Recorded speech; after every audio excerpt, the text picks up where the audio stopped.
Well, hello everyone, and welcome again to another VITA Learning webinar. Today we have Mr. Peter Peasy. How you doing, Peter? Good morning, Jim. How are you? Good, good. So we're broadcasting, of course, across the nation, North America market. So say hi to everybody, and we will get going here shortly. So today we have Peter going to speak on analyzing and creating natural tooth surface texture.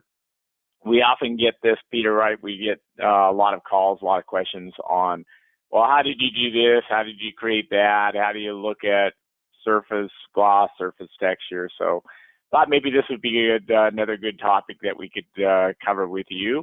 You do such an excellent job of explaining how to do things, break things down for the average technician, which is good. And that's what we're here for, is to educate, and you are a fantastic educator. So I appreciate you spending the time to be with us again today. So Peter is a worldwide dental educator for technicians, dentists, and auxiliaries. He's the owner and manager of Peasy Dental Studio in Staten Island, New York. Has a personal appreciation and expertise on all phases of clinical, laboratory, traditional, digital techniques, color communication, and digital photography. Broad spectrum of knowledge, which is excellent. So you can cover pretty much any of your questions that you may have today or in the future. As a board member of the Association of Master Dental Technicians, teacher, educator in the Master Dental Technician program at NYU, New York University, faculty member of NYUC of Dentistry, member of the American Academy of Aesthetic Dentistry, executive board member and fellow of the Northeastern Naphthological Society, editor-in-chief Inside Dental Technology, which is a fantastic magazine as well. They have a lot of good articles, and Peter does a lot of articles as well within that. And then, of course, ACP Technician of the Year in 2018. Now, just before we get going, Peter, just let me let everyone know that your phones are on mute. So if you have a question, we will spend some time at the end of the webinar answering your questions on today's subject matter or anything else you have. So please use that question box that's located in that breakout panel that comes on the right-hand side of your screen. Just touch the questions box, type in your question, send it in, and we will take care of that. The workshop will be recorded. We will post that. Give us a couple days. We'll post that on our VITA YouTube channel, and so that will be available for you to revisit if you'd like to.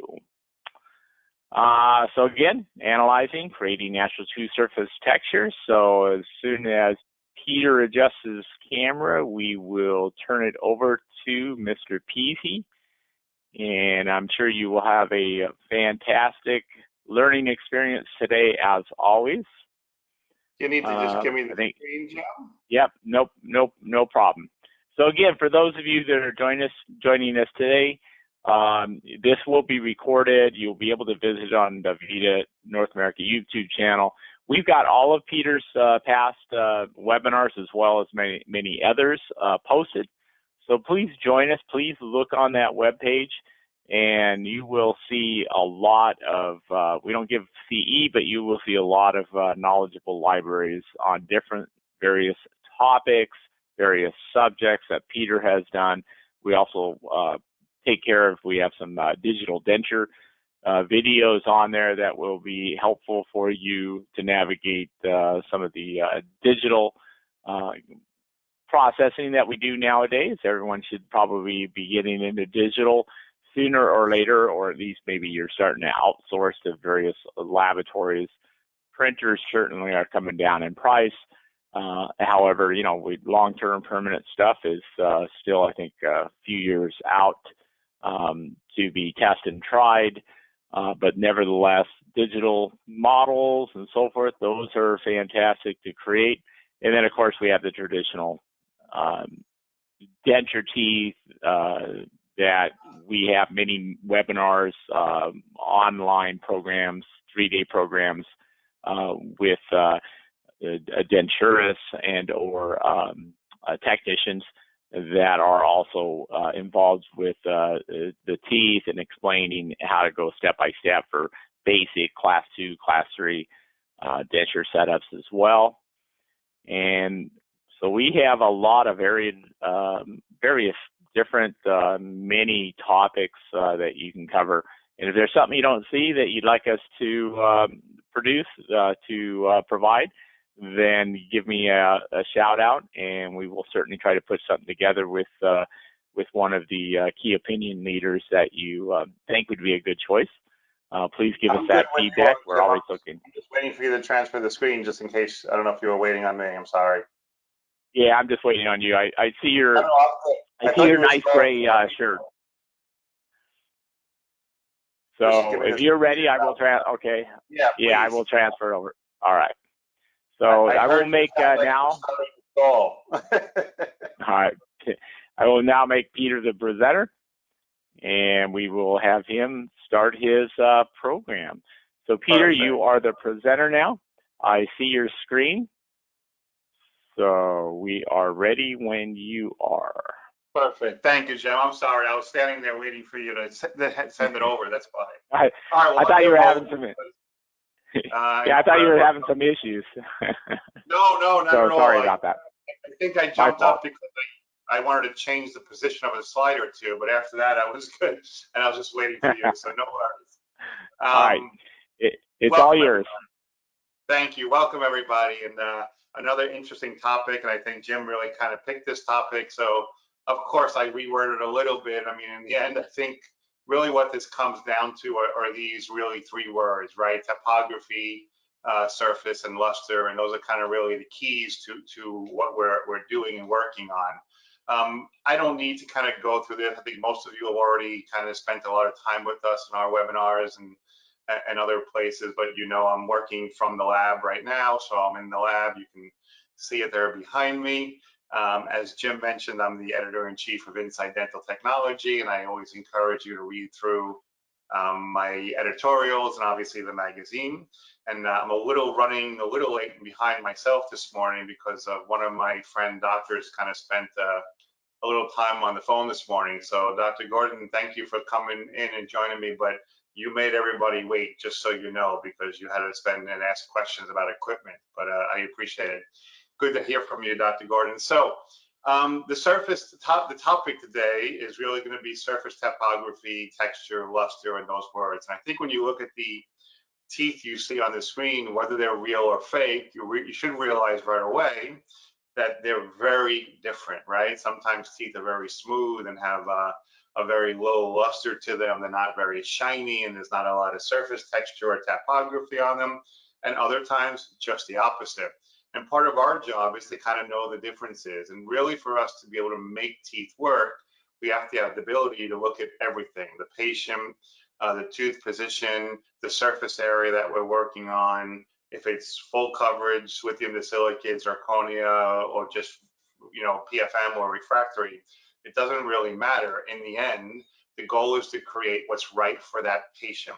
And that's what's right is what's going to harmonize in and around the tissue, have the right light and optics that reflect light and absorb light where we want, and obviously the shape and form and contour and all the things that we kind of evaluate.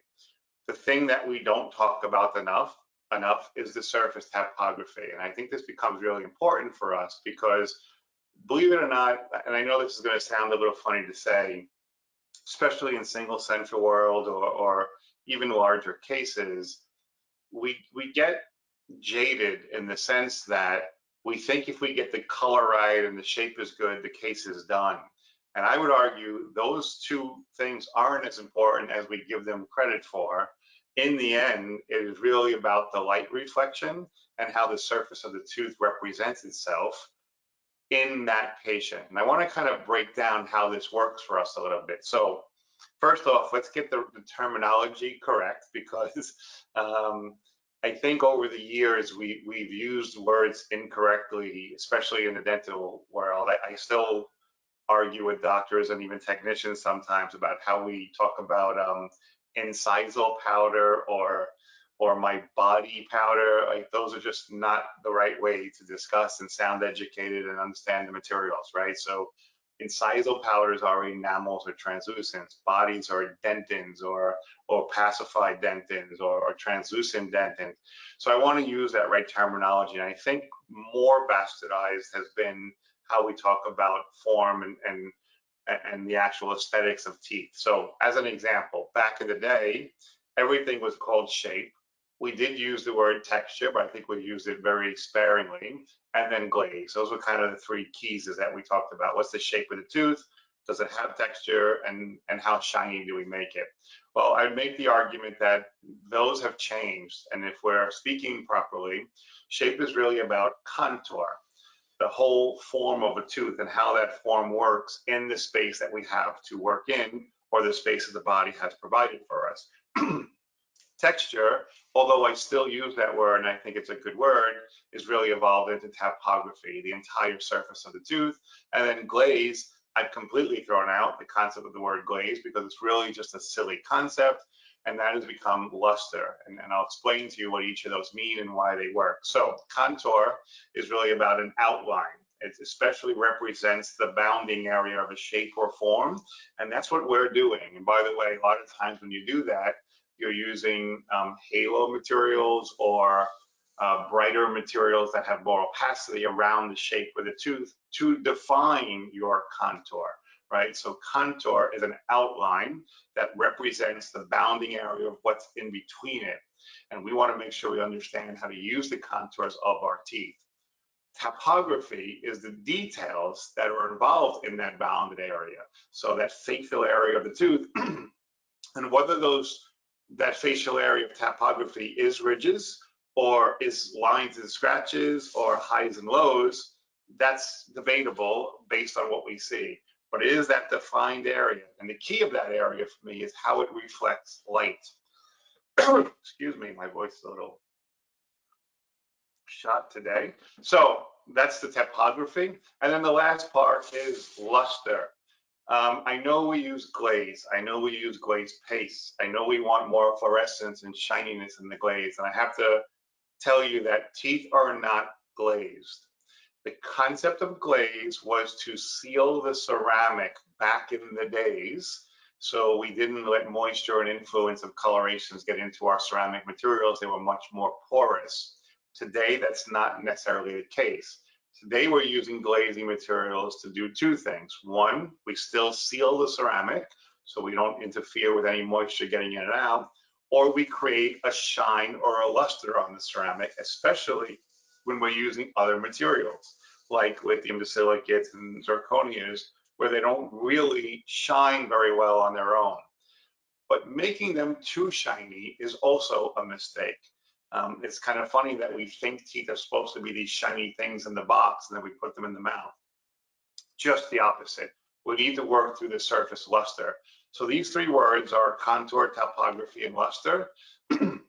And it's these three words that will give you the success or the failure of what your case is. So let me walk you through a case. And I'm going to tell you this case is a failure. You know me well enough by now to know that when I start working through my cases, I always start the same way. Face, white, pink. Facial, dental, and dental is a more educated way of saying it. But I want to be able to see what the teeth look like in the face. I want to understand where the IEP is, the incisal edge position. And I want to understand where the white and pink meet and belong, and do they show. And that's standard for us. We've been through that in many webinars over the years. And as I look at my patient, you can see there's some good and bad going on here. I think that number 9 or the 2-1 probably stands out to everybody.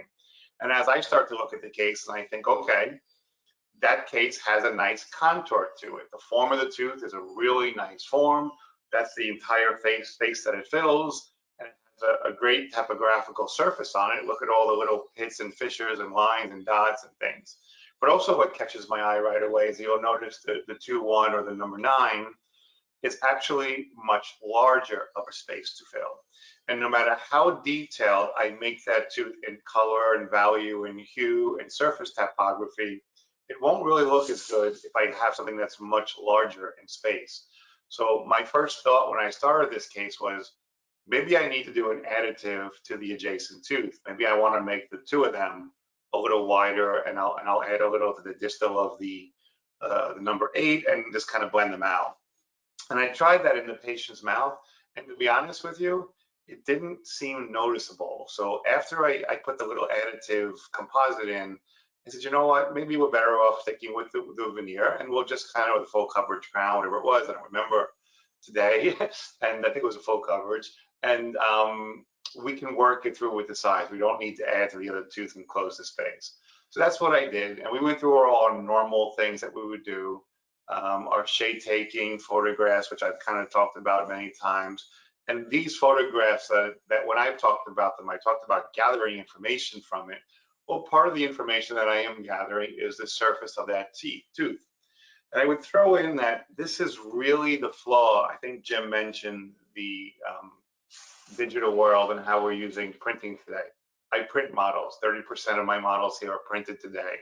I'm going to be honest and tell you that I still try not to print models for single centrals, 2-unit cases, or larger veneer cases or larger implant cases. Why? I lose information. It doesn't mean the scan can't capture the information, but by the time the scan is turned into an STL file and transferred to the printer or the milling machine, you've lost some of that information. And if you look at an impression of a tooth and the same scan of a tooth, you do not have the same surface detail. And without that surface detail, the chance of really making my single central perfect is slim to none, because as much as we think about it's all about value and color, it's not. It's about contour and typography. Those are the two keys for me. So this photographic information plays a huge role in capturing all that detail. And I think I've walked us through this a bunch of times, so I don't want to spend time here. You know, I use polarized to get a little kind of reference. Polarized gives me a flattened image, doesn't give me surface texture, but it does show me the depth of the tooth, translucencies, and the other things that I need. But our focus is more about the facial surface of the tooth. We're also trying to take these photographs when the patient's not dehydrated. I think you already know that changes the color scope of the tooth a little bit. So I went through all the normal things. I built my single central. I sent it back to the doctor. He put it in, and this is the photo I got that next day after I sent it out. And he told me, oh, the patient loved it. We put it in, it looks great. And I saw the photo and I kind of flipped out and said, what do you mean you put it in? Why aren't you sending it back? And he said, well, what do you mean? It's really close. The patient loved it. The patient was happy. And I said, yeah, but we're not. I'm not. Look at the flaws that are going on here. And I'm not sure if you guys catching them right away. Hopefully you see some of the differentials that I'm going to point out to you. The surface typography on that number 8 is fabulous. And I tell you that I spent a lot of time, probably more time than I spent building the crown, getting that surface typography correct. The flaw I made was when I was done, I over polished the tooth and I actually lost some of that surface typography. I didn't realize it when I did it. I thought it was correct, but you know us last minute technicians, I rushed it out the door as my service was coming to pick up the case. I polished it a little too quick and I lost a lot of that typography and that little bit of information. So everything else about the tooth is okay. The form is good. That contour that we talked about, the colors and the values and the transitions are all there. So I'll say I'm happy with that. And I filled the space, even though it's a larger space, to make it look good. And on the polarized, I'd say it's 85% perfect. So I'm okay there. Where the failure comes in is not in the contour or the color, it's in the surface typography. Again, just a little lazy and sloppy, taking some of it away or over polishing, but that becomes failure for me. And I think that's important that we're able to admit that. And I actually said to the doctor, I'm like, you can't get him back because I can fix that. Give me 10 minutes, I can make that almost perfect. But no, the patient never came back, so we lost out on that opportunity. Is it acceptable? Sure. Perfect? No, so a little bit of a failure on my end. That's about the surface texture failure. Some cases aren't about the surface texture, they're about just the opposite. Look at Jamie. As you notice Jamie's teeth, you could notice that they really don't have a lot of surface texture, any pits and fissures or ins and outs to them.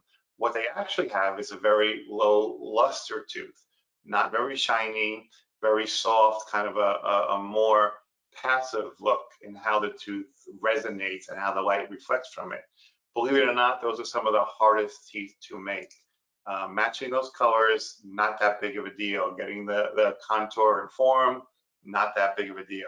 But matching that little luster, especially with the materials today, if you're working in lithium silicates or zirconias where you don't have the same optics, managing that surface becomes a lot more challenging. So of course we went through all the standard, and I won't bore you with all the standard concepts of our shade taking, polarized photographs, the veneer is kind of prepared and ready for me to work on. I built the veneer, and the key here is going to be managing the luster of that tooth. So veneer was built with my standard formulation, and really where I love that single central case, and I think I pointed out that although my luster was close, I'm actually a little low in luster here. So I'd consider that another failure, right? So, you know, really trying to hit all those little specifics every time kind of make it more and more difficult, although all the rest was pretty good. So I think you see the two centers that I just showed you, both parts of the failure to me was either the surface texture or the luster. The shape and forms and colors were all there, but the little differences were those little things that I wanted to point out. Okay, so we're jumping into a new case. And as I look at the newer case, I want you to notice how difficult this case is going to be for many reasons. First off, the patient's facial features are very asymmetrical. There's a lot of different nuances here, and that's going to make it really difficult for us. So the interpupillary line has a heavy cant. The Kama Sutra you can see is off with that lip dynamic. You can also notice that the nose cant's very heavy to the patient's right. The teeth are actually going the opposite way. They're canting up to the patient's left. So all this ununiformity is kind of bad for the aesthetic parameters of the case. And that's going to present its own challenges. Besides for, if you look up in the left-hand corner of your screen, look at the surface luster that is on his teeth and the typography. She has a medium type of a luster, and she has a little bit of a surface typography or texture that we want to kind of incorporate as we improve through all the symmetry of where the teeth and the aesthetics belong. Like I pointed out in the first case that I showed you, balancing the tooth positions is important. So I kind of got away with not having to add to both teeth on the first case, but on this particular case, we're going to want to balance out the gingival levels, or the pink, so that the teeth all have similar proportions to them, so that when I do incorporate the right luster and surface typography, they have similar reflective areas. Without that, one has more area than the other, and then they tend to always look a little different, whether it's because the light reflection makes the values look off, or just the size of it looks a little more dominant or less dominant, throws the eye's perception off. So in this particular case, to improve our surface, we're going to improve the tissue area, or that gingival area, by doing a little bit of crown lengthening on the case. We're going to do that by starting at the model and looking what we can do and where we want the teeth to be. And you can see I've kind of marked a straight line across my cast so I can start to evaluate where I think the heights of those gingival zeniths should be. So I'm going to bring up the 6, the 8, and the 7, and the 10 a little bit, so I can kind of get a little more uniformity out of my tooth positions, and that'll give me a better light reflective surface. Obviously, I'm mounting these with an analyzer so I can make sure that I'm getting that proper plane on my case, but we've already discussed a lot of that in previous lectures. I'll do my diagnostic wax up, and you should notice in my wax up that I'm actually shy of the tooth in a few areas. So if you look at the number 6 as an example, you can see the tooth peeking through under my wax up. That's because as I looked at the teeth in the face, I wanted to raise the plane and balance out the level of the plane a little bit better. So that becomes our aesthetic evaluation. And when you put that in the patient's mouth, a lot of times, if there's teeth particles that stick through, or little pieces of teeth, you could always black magic marker them out, so you kind of get an idea of if you got into the right ballpark. So we'll work through our case. We'll do our crown lengthening. You can see the crown lengthening was actually done on 5, 6, 7, 8, and then number 10, so we can start to balance out all those teeth. These were done with a flap technique, just for your comfort level of having these conversations with your doctors. Why did we flap? Because we were doing 4 or 5 teeth, so that means that we're actually cutting the papillas, pulling the tissue back, and then going there and working through the bony architecture, so that when the tissue reheals, it heals up to the right spot. I think most of you understand the biology. The tissue follows the bones. Wherever the bone is where the tissue will be. And that's how we control the form and the heights of contour on the tissue itself. They don't always have to cut the tissue. Sometimes they can just slip a scalpel up there and take away a little of the bone. And if they could do that, that's even better. It's less invasive for the patient, but it has the same effect. It's always about balancing the tissue and the bone. So 8 weeks later, you see the patient is starting to heal up. Teeth become prepared. We go through all our normal shades like we normally would do, and I'm going fast through these cases to kind of get to the key points here. I do my normal buildup, which is base dentins and enamels and translucencies. I work through my Mamelon materials, as you guys have seen me discuss so many times before, and so many of the other webinars that we've done. I'm sorry if I sound like I'm skipping through those. It's only because I want to get to the importance of the textures part. I'll fire those, evaluate them on the cast, and you should start noticing already that the luster looks a little low here, and you can see some of the surface typography and surface texture that's being formed. You should see it pretty clearly on the laterals and a little bit on the cervical thirds and mid-thirds of the centrals. And that's really important for me to make all those things start to look right before I send this case out. That case will get sent out after it's polished and placed in the patient's mouth. And then as the tissue starts to heal and you start to see how everything blends and works together, you'll notice that if you look at the probably best spots you can see is maybe the number 9. Look at the cervical third and the typography there, and then kind of bring your eye to the numbers 4 and 5. And you should notice that the surface value, meaning that luster, is very similar. One's not shinier or more glazy than the other, and that the surface typography has a very similar nature to it. And that's really what's going to make these cases work, is tying it into what nature has given us. You can see her teeth before seemed to be a little more on the shinier side in that front. I think it was really just a picture, and the doctor cleaned that picture up to make it look a little extra shiny. I have to ignore that and follow suit to what fits into the patient's face. And if you'll notice, those 2 centrals on the left look really shiny, but then look at the laterals and the cuspid, they don't. So that's just kind of a mishap in the picture that we can kind of learn to pick up and capture, so we understand how to create that properly. And in the end, I think how the patient feels is always what's most important. Oh my gosh. Let's see.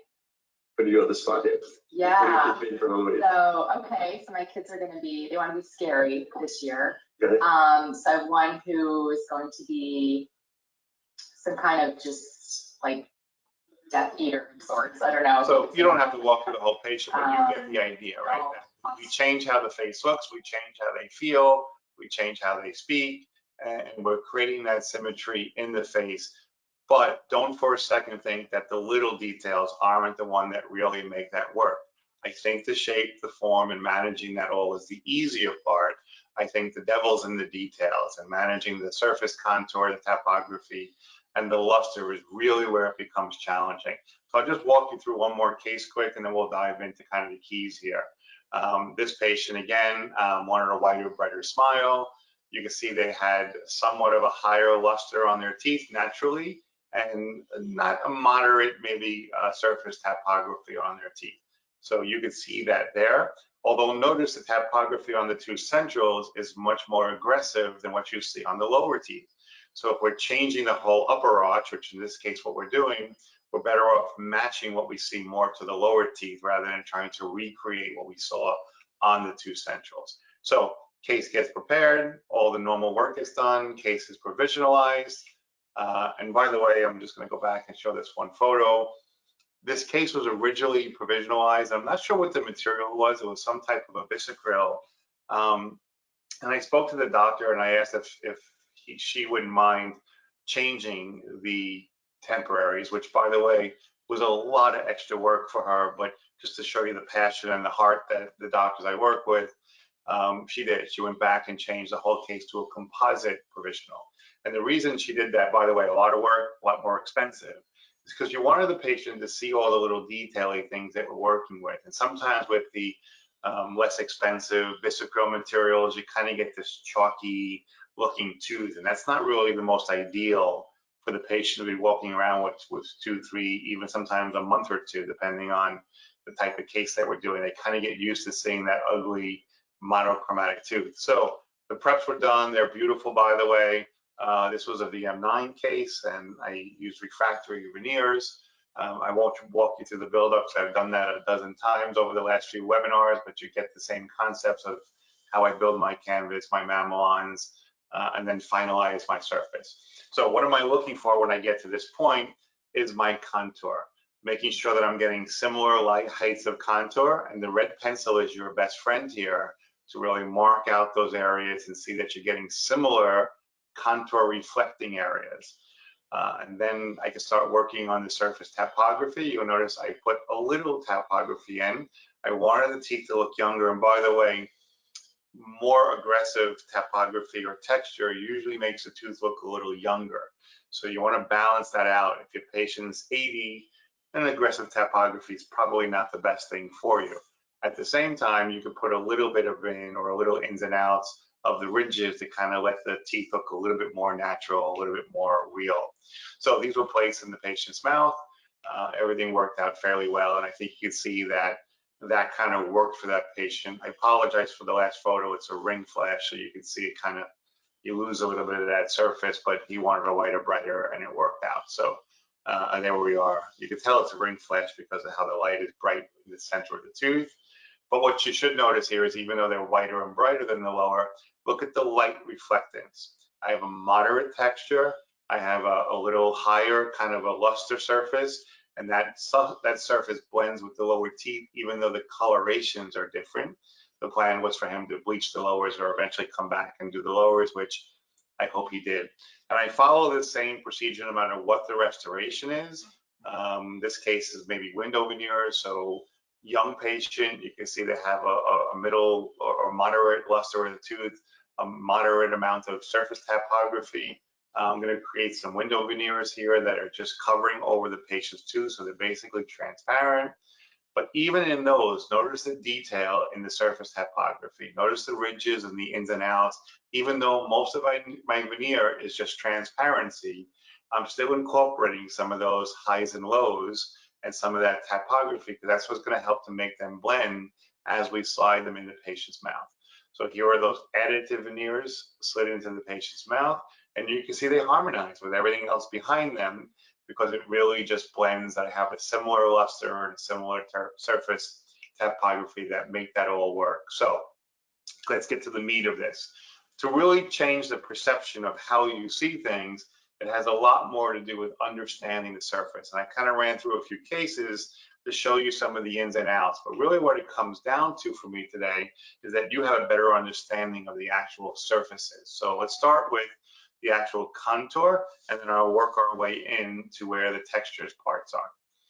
When you're working on your tooth structures, as I've said numerous times in my life and over lectures, your red pencil is your best friend, and make sure you're using it that it does the right thing by using the flat side of the pencil, not drawing on the tooth. The flat side of the pencil gives you the height of contour of the tooth that you're looking at, and that's where I want to see where my line angles need to be and how I develop that form or that contour. When I do that, it gives me two things. It gives me what I call the real volume of the tooth, and the real volume of the tooth is the full contour of the tooth, the space that it occupies. But it also gives me the optical volume, and the optical volume is that space in between the area.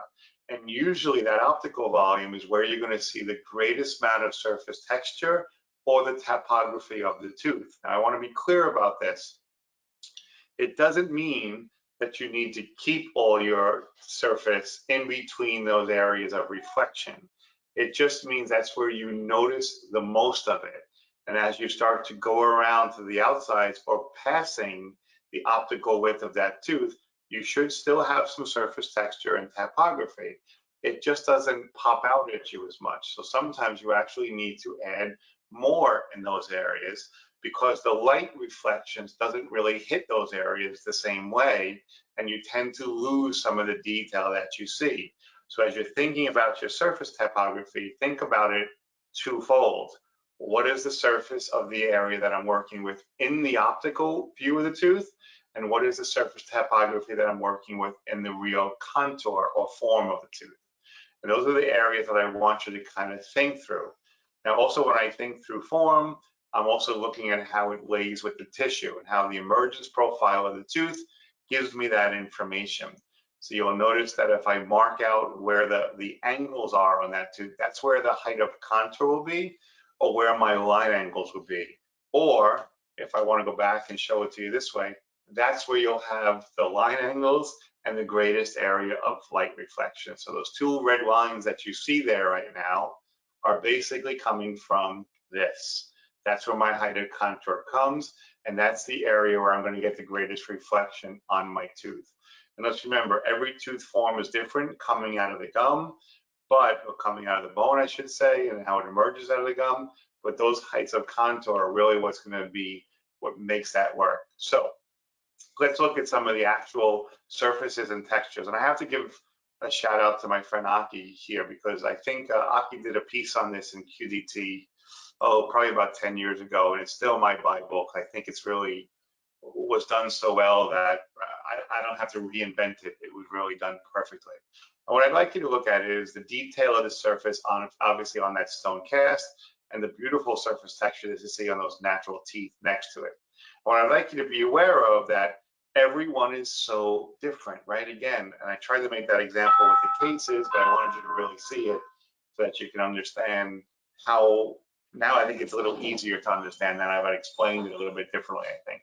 So now that you look in the photograph on your left, you should notice right away has a very low luster to it. It's actually much different than what you see on the patient's right, meaning that the luster isn't high, but the surface typography is extreme in that tooth.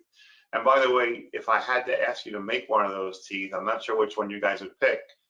Maybe in the end, when we get to the Q&A, we can kind of ask which one would have picked the teeth on the left of the screen or the teeth on the right of the screen. I'm going to tell you my answer. Pick the one on the right of the screen. That one is much, much easier to actually reproduce. Why? Because your texture doesn't have to be perfect. It just has to be similar. The one on the left of your screen, matching that very flat surface and that very low luster tooth, extremely, extremely difficult. As you saw in the single central case of Jamie that I showed you, spent a lot of time to get that perfect, and I didn't. It's very difficult for many reasons. And again, I mentioned before the material that you use, or whether it's zirconia within the silicate or layered ceramic, very difficult to create that very soft surface and very smooth surface. Challenging. So I'll give you some pointers on how I get there. Before we get there, like I said, these cases are actually easier. If you look at 8 and 9, the surface is not exactly the same. So as long as you're in a similar ballpark with your texture, you're going to get away with making the light reflective look good. But also when you're looking at these cases where you look at the one to the right, again, no texture, very low luster, problematic for us. One trick I'll give you right now before I kind of get to the rest of this is when I'm working on these very low luster cases, not only do I spend a lot more time polishing them with rubber wheels and diamond paste and pumice, but really the trick is finishing your surface with a lower fusing ceramic. So a lot of times what I'll do is as I'm finishing that last bake or that last layer, or sometimes even if I'm glazing, I might come over the whole case with a very translucent, low fusing material. And the reason I'm doing that is because I actually want to overfire the ceramic and create that glassy matrix on the outside of the surface. Because what you'll find is your normal ceramic temperatures, fired properly and fired in a good oven, you tend to have a little bit more grit on the ceramic surface. And you have to spend a lot more time working through that grit to create the smoother surface. So the solution for that for me is my final layer of enamel, translucency, I usually add in a little bit of low fusing powder so that when I glaze or fire that crown, I actually get a little overfired restoration just on the surface, which gives me a glassier matrix to work with and is a little bit easier to polish up. So just a little trick. Okay, the other part of the surface typography is the ins and outs. It's not just about the lines or the little pits. It's about the grooves, the ins and outs, or the ridges and the vertical grooves that we have. Sometimes you're going to see 2 or 3 heights of contour, and sometimes you only see 1, depending on what type of tooth you're working in. But these need to be established either during your buildup or during your final contour.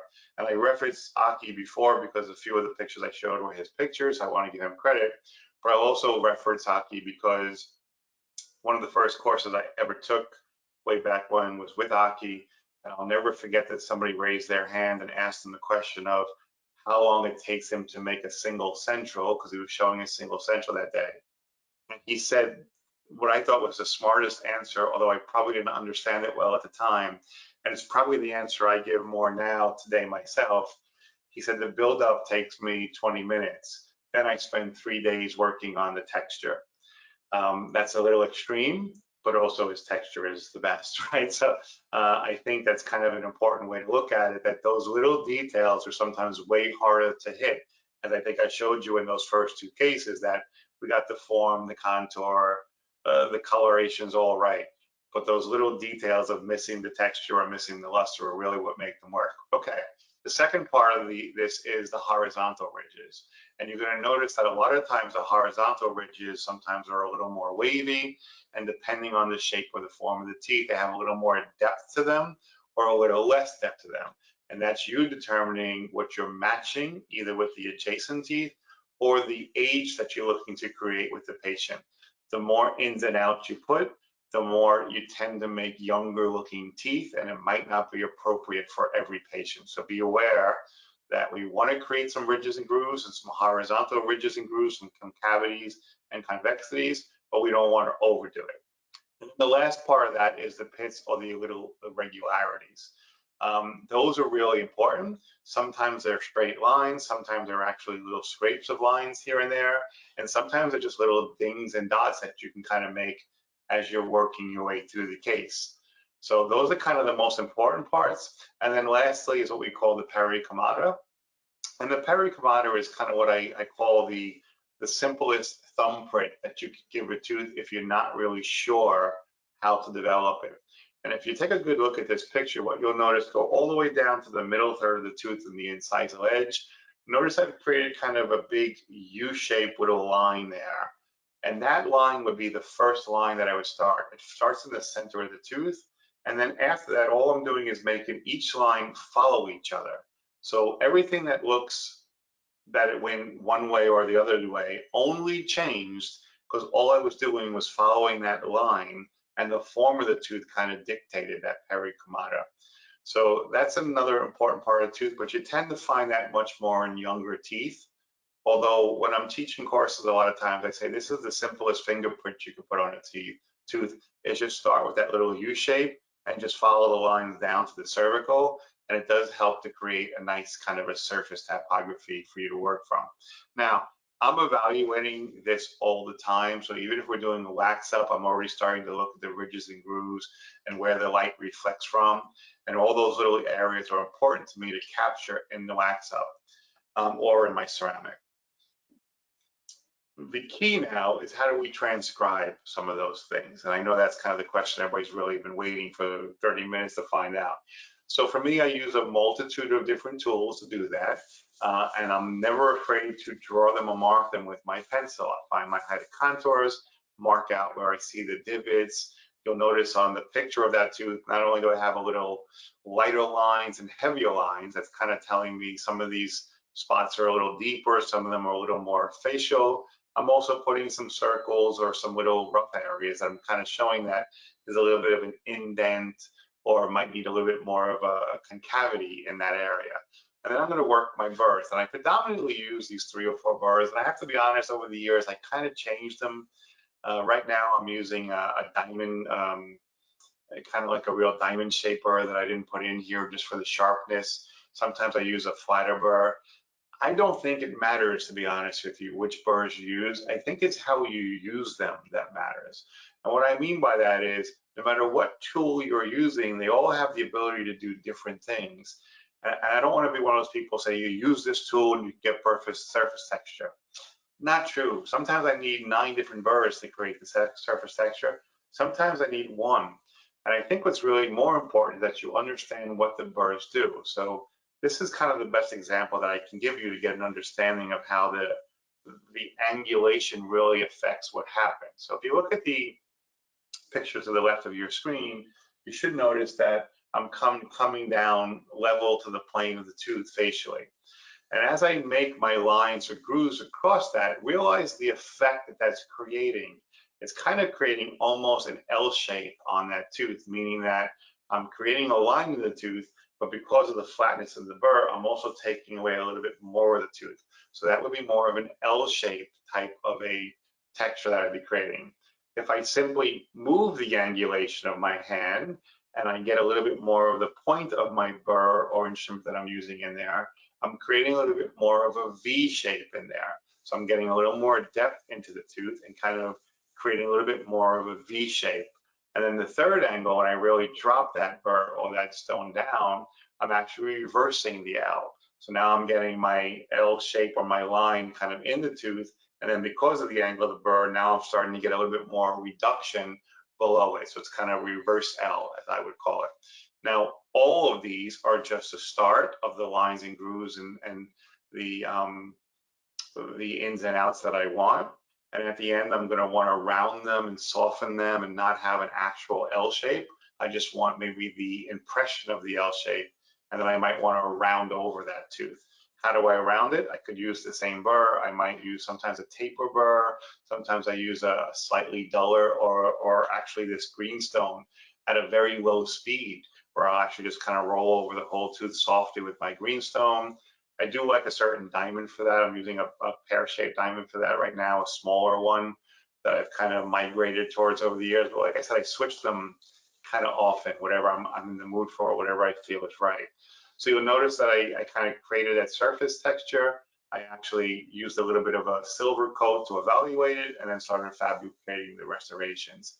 Now, I can't stress enough that understanding what you want to put in is important. So again, I don't care what burrs you use. I only care that you use the ones that give you what the effect that you're looking for, whether it's a round dot, a little squiggly line, a defined line, an L shape or U shape. All of those things are really pertinent to how you move the angle of your handpiece more than the actual burr that you use. More important for me is learn them, mark them, draw them, so you really have the ideas of where the ins and outs come on as you're working through your texture. It's a good way to really kind of practice through the texture. And by the way, using the gold dust or the silver dust to kind of evaluate after, they should look a little extreme. And a lot of times when I see them looking this extreme, I say, that's fine, because I know what I'm going to do at the end. And what am I going to do at the end? I'm going to come back and polish those, rubber wheel, pumice, sometimes some of the polishing paste. And that's going to help me to soften some of those deep grooves or deep lines that I make. So what you have in the beginning is not exactly what you're going to have at the end. And by the way, for those of you who are big glaze paste people, the glaze paste, if you use it the right way, tends to fill in some of the grooves and little ridges and highs and lows that you put in there. So I would suggest that if you're going to use the glaze paste and you're working on single centrals or 2-4 anterior teeth, don't use the glaze paste as heavy, and break the surface of the glaze paste when you're done to polish it out and get a better surface luster on it, rather than just getting that shiny look at the end, and that masks out all the little detailed work that you put in with your surface typography and the detail that you want. It's really important that you don't overuse that glaze paste. Again, I get it on lithium silicate and zirconias, you have no choice if they're monolithic to really create that fluorescent looking shine to them. But in the end, I want to make sure that when you're doing anterior teeth, especially doing 1 or 2 or 4, you got to really match that luster and that surface typography. The other key that I'll give you before I finish up is that I don't think that 8 and 9 should ever look 100% the same. I really want them to look similar, but I don't agree with when doctors tell you make them exact. No such thing. They don't exist as exact. But what you should always work on making exact are those 2 mesial line angles. Those are really the areas where you want to get that as accurate as possible. Everything else after that, I don't care so much about. I focus a lot on those 2 lines and make sure that I have a very similar transition and angle. And as long as I can get that and incorporate a similar surface typography, this is where it really matters, right in here. Everything else after that is kind of just suspect to, it could be a little different, it could be a little more, it could be a little less. Again, look at the typography on these two teeth. They look similar, but they're not exactly the same. And the reason they look similar is because of those little line angles that come up from the mesials in your form and contour. So I'm going to finish up with this case. I think you guys have seen this case a bunch of times, and I won't walk you through all the details. It was very involved. I think, you know, we moved the tooth out. I really wanted to kind of jump through to after the orthodontics and after all the details of the buildup, where I did these all as refractory veneers. I did my stand-up buildup with my canvas, my base dentins, my enamels, my translucents. But after I did all that, where the time was really spent was getting the surface right. And that surface was done pretty, I'm gonna say a little deeper than it probably looked in that photo. So look at the surface that was there before the case was glazed and devested. And you can see how kind of dramatic it is and how much texture is there. And if I go back one slide after I devest that and I polish that, you can still see the surface texture, but not as extreme, because those rubber wheels and all the polishing agents have really changed that. So I guess the point that I wanted to make by throwing this case in at the end was to make you understand that your surface typography looks a little bit more aggressive in the beginning, and depending on your level of polishing, or if you're using glazed paste or not, a little more depth in the typography doesn't hurt you. Sometimes you could always polish it out, or you can always kind of glaze it out in the glazing surface at the end. So in the end, I think you see how this works. You guys have seen this case before. I assume I've showed this case a bunch of times. It's a great case. But here's that final surface typography, surface luster. Notice all the things we talked about. Is it super shiny? No, it's a medium, nice luster. Is there a ton of surface typography? No, medium grade of surface typography. And is there a ton of ridges and grooves? Yeah, there are some. There's, you know, that nice little ins and outs. He's a young patient. We want to make them all look consistent. But it's all those things together that make it work. It's not just about, I made it white and bright and the shape was great and it should match. No, it's all the little details. So I think I'm just about on my time here. Yes, I am. Jim, I hope I hit the topic you want. I'm actually working on some videos now to show some more surface typography things, but I was really trying to keep it to, you understand that there's not one burr, there's not one set of surfaces that you make. It really is going to be pertinent to the case that you're working on and your understanding of how to create the angles and those light reflections in the optical areas. So with that said, we'll finish up here and I'll say thank you.